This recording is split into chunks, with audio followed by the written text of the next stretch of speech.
तुम्हारे हैं तो कैसे तजुर्बा आ गया है? हो सकता है पड़ोस से पिटाई दे। नहीं, अब पतियों के लिए हम भी बता दें पति कैसे रहने चाहिए कि बेलन चिमटा कर छुरी, बेलन चिमटा कर छुरी, या हो झाड़ू साथ, बीबी सम्मुख जाइए सदा छोड़कर। क्या सुझाव दिया? भाई अगले कवि को आमंत्रित करने से पहले कि अगला ऐसा करिए कि वो किस विधा पे क्या बोल जाए पता है। मां साजे की विशेष कृपा है।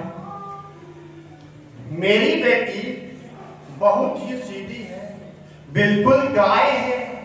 यह मुझे मेरी ससुराल वालों ने शादी से पहले बताया था। उसके ऊपर व्याख्यान देते हुए हमें समझाया था। हाँ सच, वो बहुत सीधी है, बिल्कुल गाय है, संस्कारवान है, हर पल संस्कार दिखाती है। वह जब भी रसोई में खाना बनाती है तो पहली रोटी गाय के लिए और आखिरी रोटी कुत्ते के लिए पकाती है। जिस रोज गाय और कुत्ता नहीं मिलता है, गाय वाली रोटी वो खुद खा लेती है और कुत्ते वाली मुझे खिलाती है। मैं आमंत्रित करता हूँ भाई आनंद शुक्ला जी को।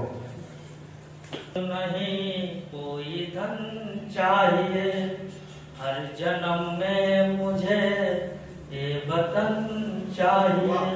देश हित में जिए और जब हम मरे, मेरे सबको तिरंगा कफन चाहिए। कि कायम दिल में सपूतों की कीमत रहे, उनमें हर जंग लड़ने की हिम्मत रहे। जिनकी खातिर है हम सब सलामत यहाँ, ये खुदा वो वहाँ पर सलामत रहे। सुनिए दादा कि हमेशा दिलों के हम अंदर मिलेंगे।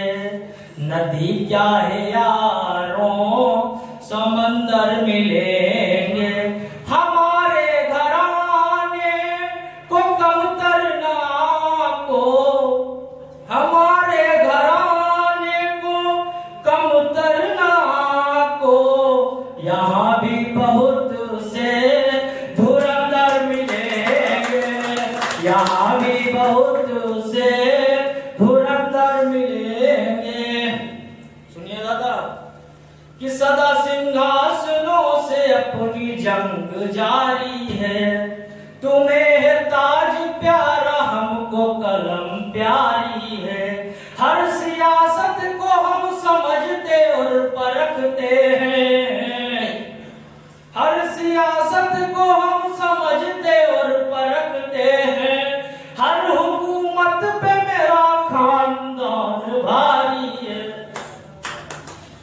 सुनिए दादा, क्षमा सहित पंक्तियां कि यहाँ कोई सियासत का कभी खंजर नहीं होता।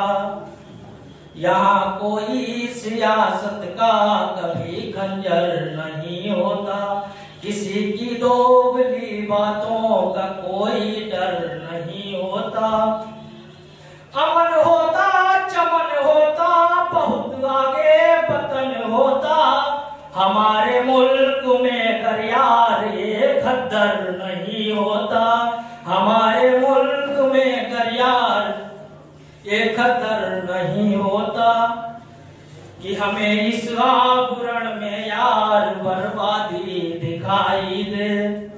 समूचे मुल्क की संकट में आजादी दिखाई दे। दलाली, घूस, अत्याचार, भ्रष्टाचार और क्या क्या, हर एक अपराध की जड़ सिर्फ ये खादी दिखाई दे। हर एक अपराध की जड़ सिर्फ